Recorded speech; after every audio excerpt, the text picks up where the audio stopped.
Hi friends, welcome to my channel. ఈరోజు మీతో ఒక మంచి రెసిపీ అయితే షేర్ చేసుకుంటానండి. చాలా టేస్టీగా ఉంటుంది.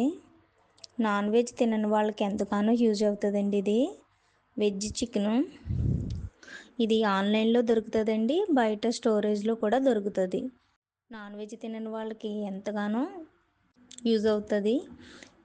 ఈ వీడియోలో చూపిస్తున్న ఇంగ్రీడియంట్స్తోనే చికెన్ కర్రీ టైప్లో చేసుకోవాలండి. చాలా టేస్టీగా ఉంటుంది. వేడి నీళ్ళు కాచి అందులో ఈ వెజ్ చికెన్ వేసి ఒక 10 నిమిషాలు ఉంచాలండి. తర్వాత సేమ్ ప్రాసెస్ అంతా చికెన్ కర్రీ ప్రాసెస్సేనండి. చాలా టేస్టీగా ఉంటుంది, చాలా హెల్దీ కూడా. వెజ్ తినే వాళ్ళకి ఎంతగానో యూజ్ అవుతుందండి.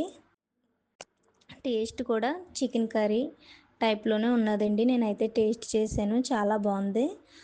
దీనికి సంబంధించిన ఫుల్ వీడియో మీకు కావాలితే మరొకసారి నా ఛానల్లో అయితే పెడతానండి.